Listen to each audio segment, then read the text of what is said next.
Hi guys, today I want to show you how I made this statement piece using the watercolor technique. Let's get going. Start with two rectangles, one in white, one in black, and I ran these through my pasta machine at the thickest setting. And then you're going to place the white over the black. Trim off the edges, that will help prevent waste. And then pick out a paintbrush. I picked out one that was about a little less than an inch in length and width. And then you're just going to take everything but your primary color. So you want to pick out a primary color or a color that's going to stand out more than the others. In this project, I picked purple. So then you're going to take your other favorite colors and randomly paint small little streaks randomly all over the white clay. And then you're going to do that for each color, making sure to clean your brush thoroughly between each color.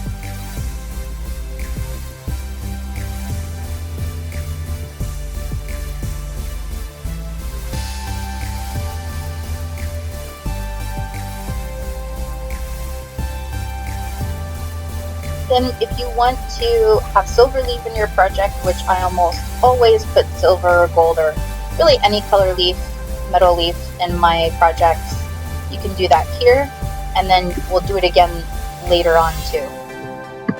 Next, you're going to take a very, very, very thin sheet of translucent clay. Wait till your paint is dry. And then I very carefully, from one end to the other, lay it down, and then you want to try to rub out any of the air pockets that you have.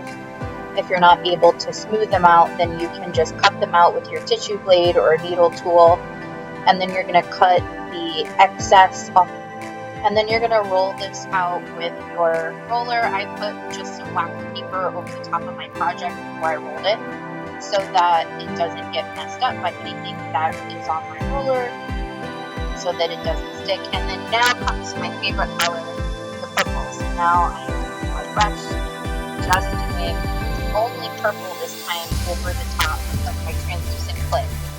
And then I'll add a little bit more of my metal leaf of your choice.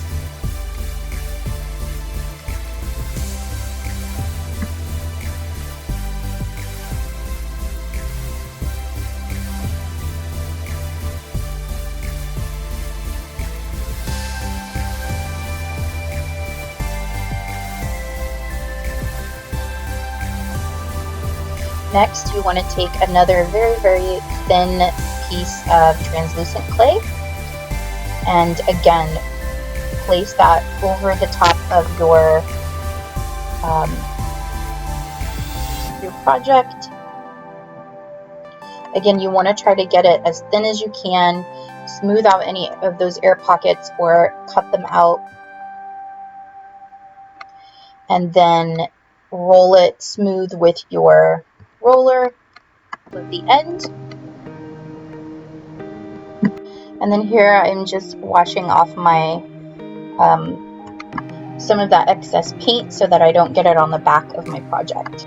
Next, I took a piece of polymer clay in my staple color for this project, which was, like I mentioned earlier, purple, and I rolled it out on my thickest setting of my pasta machine.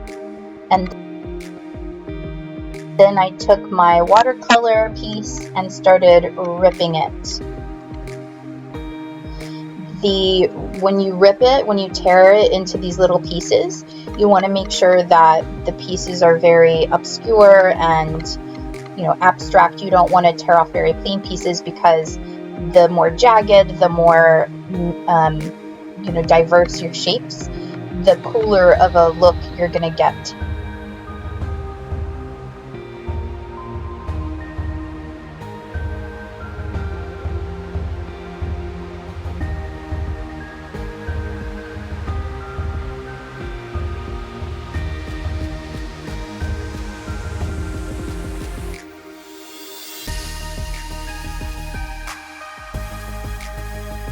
Then you're going to take your pieces that you tore up and place it all over your purple, or whatever color you had chosen, all over that piece. And there's really no rhyme or reason to it. I sort of did it kind of like a puzzle, like making the pieces fit.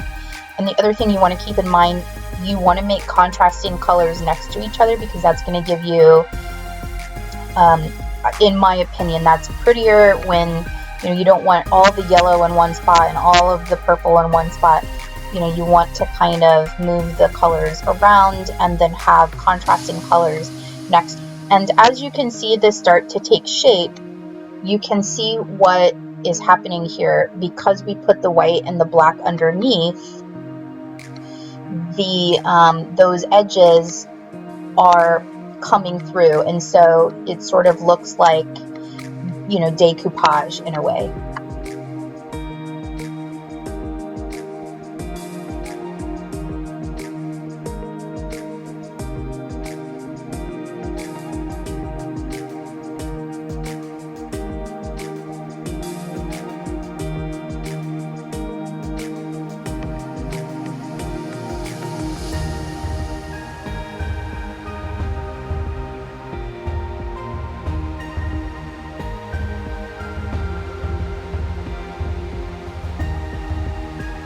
And then put one more very, very thin layer of translucent clay over the top of this.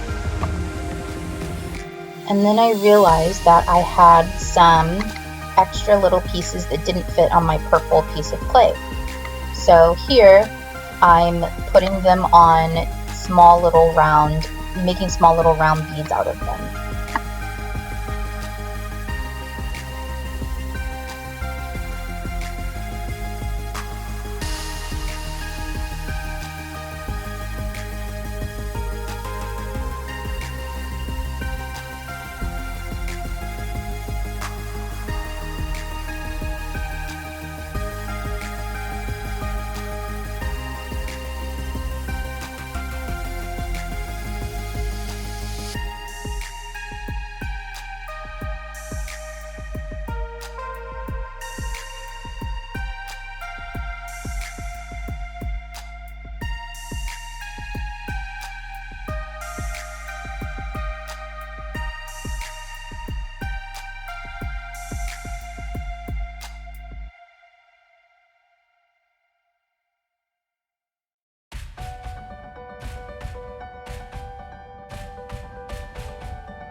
Next, I took my teardrop tools and a little flower cutter, and I cut out lots of shapes.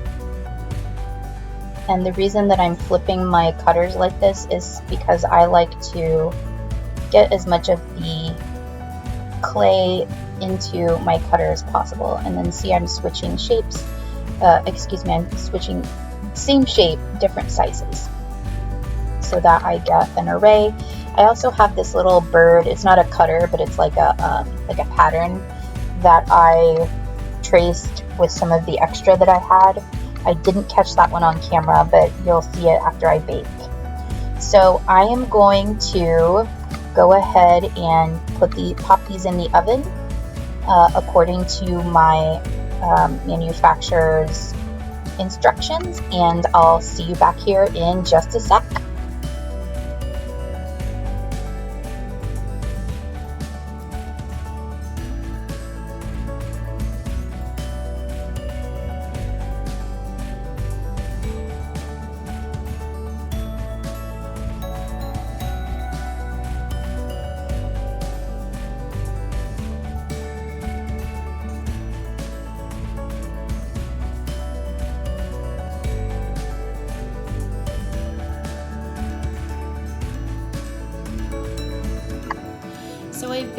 my pieces, and as you can see, the translucent clay is not as translucent as I would have hoped. And what that tells me is that I did not have it thin enough whenever I spread it out over my watercolor pieces. And so that's okay, because I can sand it down. I have my Dremel here, my deer mole, excuse me. And I'm just going to use a felt tip. I'm going to start with the felt tip and see if I can't sand this down a little. Not a lot, just a little bit.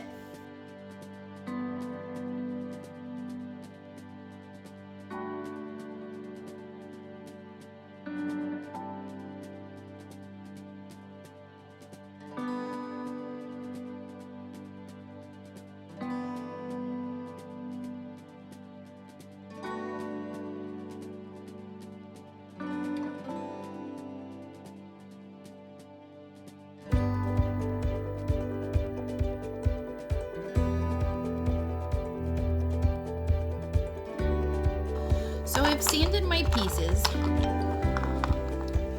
and as you can see, the colors come through so much better now. There are also spots where I wish that I had stopped sanding a little sooner, like on this piece.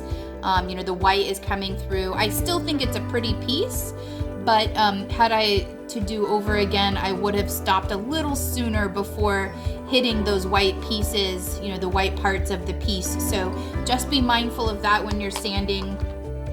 You don't have to apply much pressure, and you don't have to go for a very long time. So now what I need to do is put a way to string these. So, you know, I'm probably going to use, I know some people would drill and put a like an eye pen or something in the top of this, drill it into here. I have found that I don't think that's very strong. And so what I'm gonna try on these pieces, they are curved because I baked them on this bowl so that they would be they would have this curved shape to them. And so if I poured a little resin in there, it should stay in there. Okay, so I've mixed my resin together, and I'm using 2-part. This is Amazing Clear Cast. And what I'm gonna do with my eye pen, I chose this sort of dark brassy color, and I'm just going to take the ends of my eye pen and take my needle nose pliers and sort of make another large loop at the end here. And the reason I'm doing that is not to attach it to anything, but so that it's a stronger grip on once I put it in a piece. Because if this is on the inside, then the eye pen will have less of a tendency to want to just slip right out of our cast. So I'm gonna go ahead and do that. We have time on this. I mean, it takes 24 hours at least to harden, so we have plenty of time to pour it. And I'm just gonna make a few more of these eye pens and put them in my pieces, and then I'll come right back and show you how I'm gonna pour the resin inside. All right, as you can see, I have finished making my little loops and all of my eye pens, and now I'm ready to pour my resin onto each piece.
All right, so I am back, and as you can see, I have the resin on the back of my pieces is cured. I have these kind of odd shaped, I don't even know what to call them, crystals, I guess, but they're plastic, they're not even real. That I got these at Joann Fabric. They were part of like a set of purple stuff. These, I believe, are agate, just a purple agate that I got also at Joann in a set. The same with these purple glass beads. And then the crystals are, these little smaller crystals are real Swarovski crystals. And then these 4 pieces here are pieces that I made when I made the big drop pieces. So, you know, these aren't all of my pieces. I saved some pieces to make earrings out of. I just took the pieces that I thought looked good together and put them on here. And then, like I said, I got out a bunch of beads from my bead stash that I thought might go. And then I just played around with it until I got something that I liked. As you can see, I sort of stuck with the purple theme. I really like that. I like how the purple kind of pops out of the piece. And now what I'm gonna do is I'm gonna pick out some string and string this up and show you how to add a clasp and finish this up. Now I'm gonna use clear string for this because I don't want any metal in it. If you wanted to, you could use beading string and attach it to a chain on these 2 ends. I'm using just this, it comes in this really big spool. It's South Bend brand. I don't even know where I got this, probably at a craft store. I'm gonna leave my string on the spool. Then I'm gonna take a crimp bead and I'm gonna feed that onto my string. Then I'm gonna take my lobster claw, and you could, lobster clasp, excuse me. You could use any kind of clasp that you could use a toggle for this, would be nice because it's a heavy enough piece. Then what I'm gonna do is, so I've got my crimp bead here, my lobster clasp here. I'm gonna take the end of my string, feed it back into, on the other direction, back into my crimp bead, and then hold. Now I'm holding the end of the bead, the end of the string that I just fed through. I'm holding that with my thumb. And you can see, so now I have this loop with my clasp at the end of the loop. And then I'm just going to take, with my other hand, the crimp bead and pull it toward the loop until your loop on the string is the size that you want it. Now that's pretty small, and yet see how wiggly the lobster clasp is? You still want it to be kind of dangly. You don't want it to pull your crimp bead so tight, so close to it that your loop is so tight that this is real stiff. You want to make sure that you keep this wiggly. If it's real stiff, all you have to do is just pull back on your crimp bead a bit. Then I'm gonna take my needle nose or chain nose pliers, whichever you have, doesn't really matter. If you have crimp pliers, then obviously use those. And I'm just gonna close up my crimp. A lot of people do the, crimp and then you fold it over and crimp it again. That is surely the best way to do it, the most secure way, but I'm pulling on this and it's not moving. It's pretty snug. It's not gonna come off of there. And then I'm gonna not worry about this tail for now. I'm gonna move on to, now is the time that we will measure out. And I'm just gonna take this, put it around my neck, so that the ends are coming out like this. And I'm just going to put it against my chest to see about where I want it to lay. And I want this to lay right above my cleavage. So I've marked it out to here, and then I'm just gonna add a couple of inches onto that so that I have room to do what I did here on the other end. And then I'm just going to take my scissors or my wire cutters and cut right on the outside of that. And now we have an end to where we can start stringing our beads, and that is why I don't have two empty ends. I put the clasp on first. All right, and then we just start, doesn't matter what side, and you just string this along. And so I'm just gonna string these, I'm just gonna go in order, stringing these.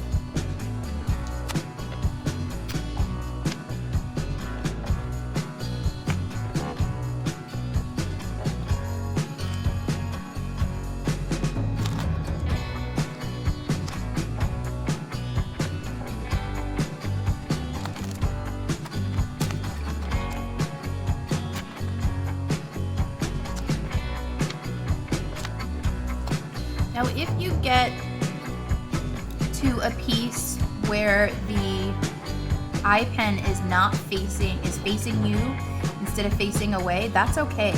Because it's so secure in there, you can simply just give it a little twist to fix it.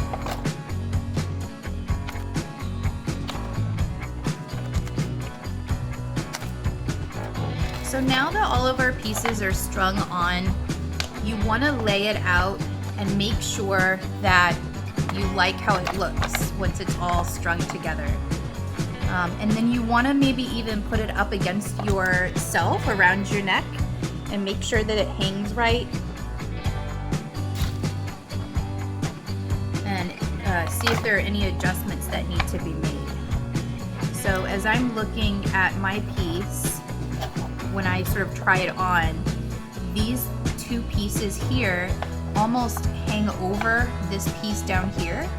So what that tells me is that I perhaps need another bead or two here to make sure the spacing is such that that won't happen. So that if that hangs, it's not gonna block these. So I'm just gonna go ahead and take these off. So I went ahead and found these blue pieces that are really sparkly.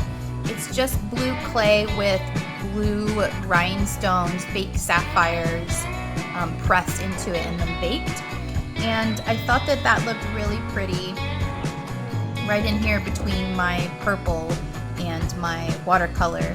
But then once I kind of, sat up and looked back at it, I noticed that that was the only blue piece that I had. And so I wanted to incorporate a little bit more blue, so I went and I found these blue pearls that I thought looked really pretty with it. And then just these small little blue, almost like seed beads. There's an opaque color, and then there's this sort of see-through seed bead. So now I'm gonna string all of that together, and I think now there's enough space here to where when these fall, they won't cover up these.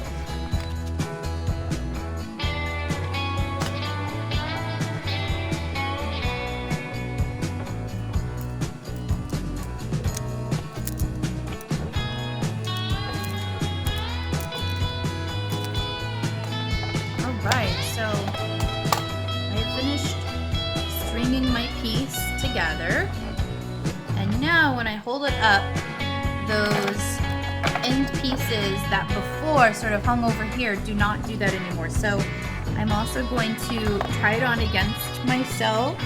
The spacing is actually quite nice. I was afraid that it would be a little off after adding those extra beads, but it is not. So now we can move to working on this end. And I always like to give my clients or even myself a lot of choice and length. And so I take these they're kind of larger jump rings, and I make a chain out of them. You could also just use a chain if you have a chain with nice big links like this that someone could easily clasp their clasp into. Feel free to just use a chain, but I don't have a chain like that. So I'm gonna go ahead and link these together.